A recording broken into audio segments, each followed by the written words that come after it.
यहाँ सुस्लाको हालत चाहिँ यस्तो भएको छ। हाम्रो घरबेटीले गुण कस्तो गर्नुहुन्छ कि भनेपछि यस्तो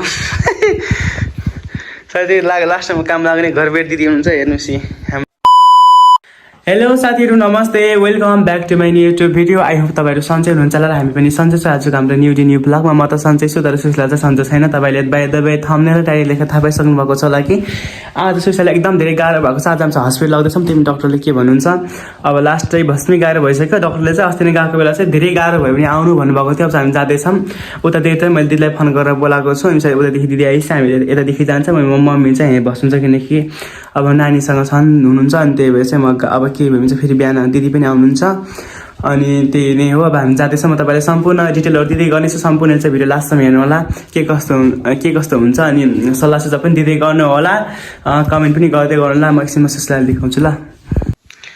साथीहरू यहाँ सुस्लाको हालत चाहिँ यस्तो भएको छ। हाम्रो घरबेटीले गुण कस्तो गर्नुहुन्छ कि भनेपछि यस्तो साथी लास्टमा काम लाग्ने घरबेटी दिदी हुनुहुन्छ। हेर्नुहोस् हाम्रो यहाँ सङ्घ जस्तो पनि हुनुहुन्छ। सुस्लाको आङ मेर्दी हुन्छ, बस्मी दो भइरहेछ कि हाम्रो मम्मी। हेलो मम्मी, साथी कति बजी अहिले कस्तो लागिरहेछ आज? छोरीलाई दुःख पीडा परेको बेला मम्मी हाँस्नुहुन्छ, यस्तो के हो? हाम्रो मम्मी फेरि कडा हुनुहुन्छ कि गाइस, कडा हुनुहुन्छ। यसोलाई चाहिँ देखाउँछु म। साथीहरू जानुपर्ने हुन्छ ल। यस्तो भयो चाहिँ कपडा पनि झिक्नु त नि अब त, ब्ल्याङ्केट पनि लगाउनु त लाग्यो। म झिक्छु दरारदेखि चाहिँ कपडाहरू झिक्छु म।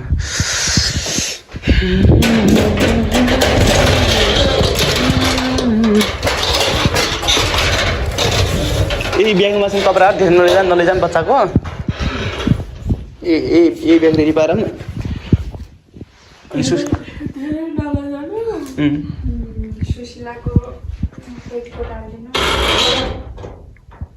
के लाग्छ त्यस्तो? तपाईँको पेटको छैन नि? एउटा जन्मानमै लगाउनु पर्छ, एउटा जन्माइसकेपछि फेर्नुपर्छ।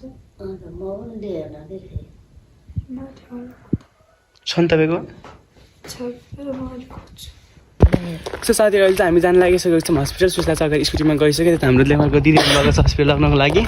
दिदी अनि उतातिर चाहिँ अहिले स्कुटीमा लगाउनु भएको छ नि। हाम्रो कोठामा बस्ने माथि मुनाले समातेको छैन। अब तपाईँलाई म के हुन्छ भन्ने कुरो त्यही गरेर देखाउने छु। अघि मैले तपाईँलाई भनिहालेँ, फेरि भन्नु पर्दैन होला। भिडियो अन्तिमसम्म हेर्दै गर्नु होला। खै के हुन्छ है। अब आज पनि हुने हो कि नहुने हो कि? अस्ति पनि गएको केही पनि भएन। हामी त्यत्तिकै फर्केर आएको। अब आज चाहिँ हुन्छ कि नै साथीहरू? यतिको रात पर्छ, रातिको बजी 2-3 बज्न आँटिसक्यो साथीहरू। हामी चाहिँ हिँड्दै गइरहेछौँ। अब कति आधी घन्टा यस्तो पुग्छ मलाई। माया गरेनु अब नजानुहोस् यहीँ बस्नु तपाईँ।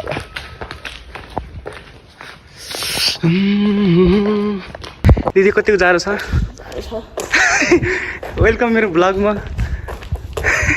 एकदम रमरी मोटीले आज मेकअप गरेर बिर्सिनु भएको छ। सिकाइसहरू एक चिल्लो कारमा बस्नु पाए कति हुन्थ्यो भनिरहेको छ। अब अञ्चल त हामी आइसक्यौँ। उति सेतो छ नि देखेको, उति माथि अञ्चल हस्पिटल छ। कसले फोन छ? म त के सोचिरहेको थिएँ आज मम्मीलाई आज भ्लगमा देखाएर साथीहरू चाहिँ म हस्पिटलभित्र आइसक्यौँ। त्यही चाहिँ अब देखाउन मिल्छ कि फेरि म तपाईँले सब कुरा भित्र गएर देखाउँछु। देखाउन मिल्ने पनि त देखाउँदिनँ है।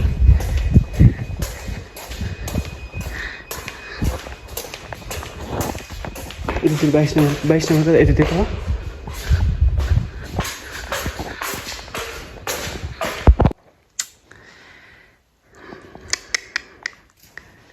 कस्तो छ अवस्था होइन सुस्लाको? सन्चै हुनुहुन्छ सुस्ला? हेलो मुना।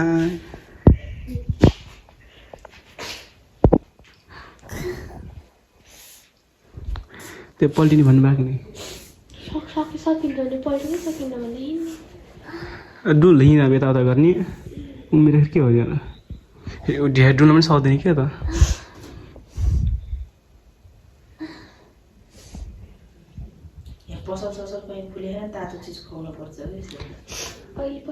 अब एकछिनमा खुल्छ। अब त खुलिहाल्छन् 4-5 भने चाहिँ खुलिहाल्छ नि। होटलहरू खुलिहाल्छ। तातो चाहिँ थर्मसहरू किनिसक्यो। थर्मस किन्ने छ। Totong yung sangin tao dia ang di ang tama ta. Asti daw ba lagi?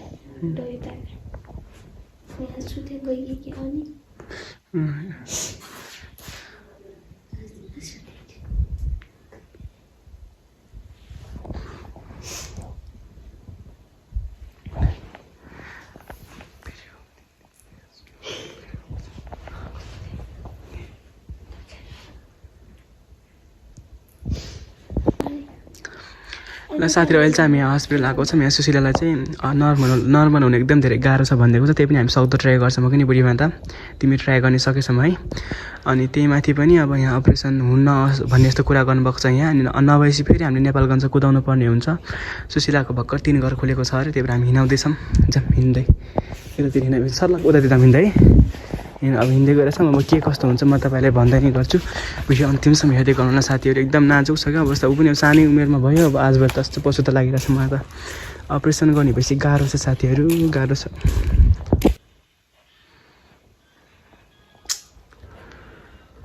मान्छेहरू यतातिर चाहिँ बुढीको हालत यस्तो छ देख्न सक्नुहुन्छ। मुना धोबा छ यता हेर त।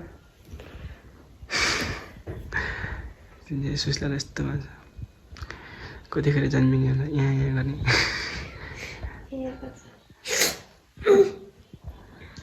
भेटेपछि साथी बुढीलाई चाहिँ हामी चिया खुवाउँदैछौँ तातो तातो। के गर्नु साथीहरू यस्तो छ। बुढी धेरै नकराउने तिमी गाली गर्नुहुन्छ है। उठा यसले लगाउँथ्यो जुत्ता।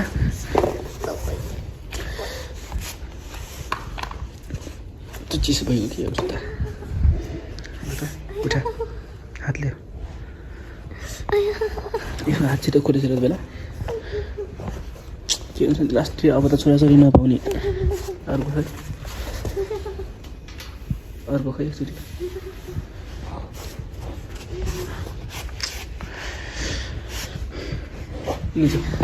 उठादियो।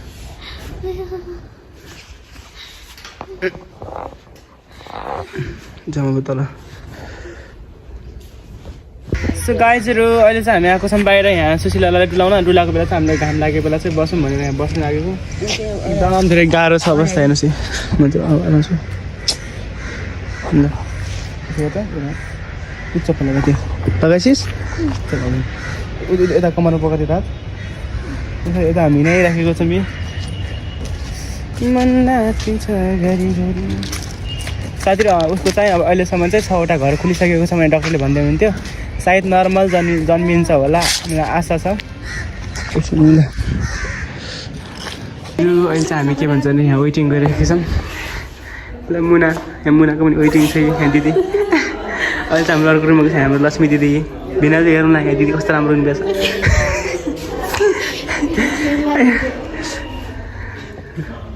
अब सामने सुशीला चाहिँ त्यतिर लगेको छ। म तपाईँलाई आइएफसी देखाउनु दिएपछि 3000 हाल्यो भने खै। ल साथीहरू अहिले चाहिँ बुढीको चाहिँ बाबु नर्मल डेलिभरी भयो। सब भोलि एकदम धेरै कङ्ग्रेचुलेसन पनि भन्न चाहन्छु। हाम्रो चाहिँ के जन्मेको होला सम्पूर्णले गेस गर्नु होला है। गेस गर्नु होला। म चाहिँ नेक्स्ट भिडियोमा सबै कुराहरू भन्नेछु के जन्मेको छ। सम्पूर्ण त्यही नै हो। म चाहिँ बेबीको फेस देखाउँदिनँ किनकि मेरोमा कपिराइट दिन्छ। कपिराइट भन्छ सानो बच्चाको दिन्छ कि साथीहरू। सानो बच्चालाई फेस देखाउनु मिल्दैन कि। मेरो युट्युबमा अस्ति पनि स्ट्राइक हानेको छ। अब त्यो वार्निङ हानेको छ। वार्निङ हानेको डिलिट गर्नको लागि के लाग्छ बुढी कस्तो लागिरहेछ ल साथी। अहिले चाहिँ हामी घाम तापिरहेको छौँ। आज चाहिँ हामीलाई यहाँ हस्पिटल 1 दिनको लागि बस्ने भनेको छ। अब चाहिँ हामी केही समयपछि फेरि भोलि ठ्याक्कै 1 दिन पुगेपछि हामी घर जान्छौँ। फेरि घर गएको पनि भ्लग आउँछ। आजको भ्लग चाहिँ अब मैले साँझ पख फेरि इन गर्नुपर्ने हुन्छ। त्यही नै हो बुढी। ल टेक केयर बाई बाई। कस्तो लागिरहेछ खुसी लागिरहेछ। यहाँ हस्पिटल एकदम धेरै हल्ला छ नि। अलाउड पनि छैन कि भिडियो गर्नलाई। त्यही भएर हो साथीहरू। अरू त केही पनि छैन है। बेबीको हजुरआमाको हालत यस्तो छ देख्न सक्नुहुन्छ। मम्मी कङ्ग्रेचुलेसन थ्याङ्क यू भन्नु। मैले के भन्नु कस्तो लागिरहेछ मम्मी? खुसी लागेको छ कि दुखी? तेरो मन बत्तीसो दाँदेर हाँस्नु भएको छ। कहिला घरमा लाग्ने होला भन्छ मम्मीले। हेलो सुशीला सो साथीहरू अहिले चाहिँ हाम्रो बुढीलाई हामीलाई फेरि भित्र डिस्चार्ज गरेर ल्याइसकेको छ। अरू पनि बिमारीहरू हुन्छ, त्यही भएर म धेरै बोल्न पाउँदैन। अब आजको भ्लग पनि म यिनी गरिदिन्छु नि। कस्तो लागिरहेछ बच्चाको फेस नदेखाउने कि, किनकि म तपाईँलाई देखाउँछु तर म अलिकति हल्का केही दिनपछि देखाउँछु, किनकि युट्युबमा कपिराइट हानिदिन्छन्। युट्युबमा सानो बच्चालाई अलाउड छैन नि त 16 वर्षदेखि तलतिरकोलाई, हो कि नि त। लु जस ठिकै त्यति धेरै गाह्रो त पर्दैन नि। सो साथीहरू अबको आजको भ्लगमा यिनी गर्छु, फेरि पनि भोलिको नेक्स्ट भिडियोमा भेट्नुपर्छ। बाई गरिदियो। होममा लगेको भिडियो गर्छु स्टारमा।